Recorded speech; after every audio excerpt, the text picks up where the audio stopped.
This is a replica of Henry David Thoreau's cabin at Walden Woods. It's 10 feet by 15 feet, 150 square feet. The revelation for students when they get out here is, wow, that's really small. It's mainly my music writing space, so I come out here with a guitar and work on songs. But you see, a lot of my favorite books are scattered around here, so I read, think, sometimes grade. Grades are higher when I grade here because I'm happy. So it's good for students when I take their papers to the cabin.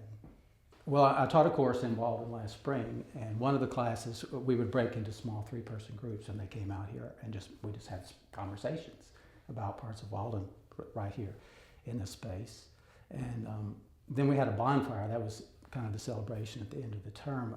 It's a big deal in Walden. Thoreau really loved the idea of the Indian busk bonfire. He thought there was this Native American ritual that every year they would build a big bonfire and throw all the old stuff in there, old clothes, old jewelry, everything that they were ready to get rid of, purify their lives and start fresh. Yeah.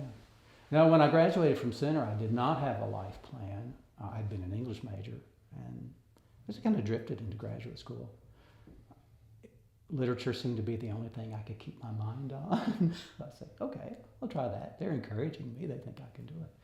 And then to help pay the bills in graduate school, I took a beginning instructor position, teaching the intro lit class at the University of North Carolina. And that was like injecting a drug in my vein. I loved it so much. I didn't see it coming.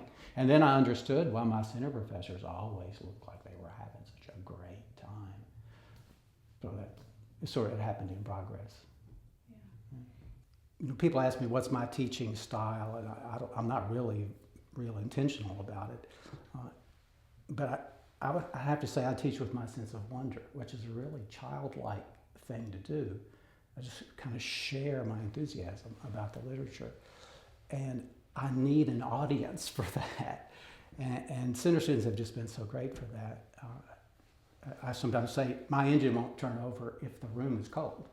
I need some warmth in the room, and center students have provided that warmth, and so it makes my engine run. And so they share the sense of wonder that I feel for these works of literature. So that's kind of where my teaching comes from. But it makes you really vulnerable if you're sharing your sense of wonder.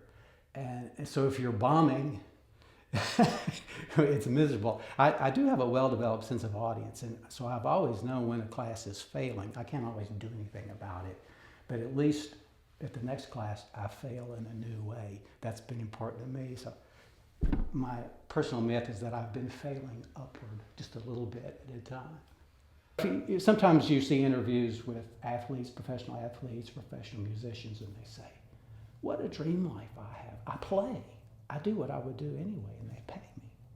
I feel just like that.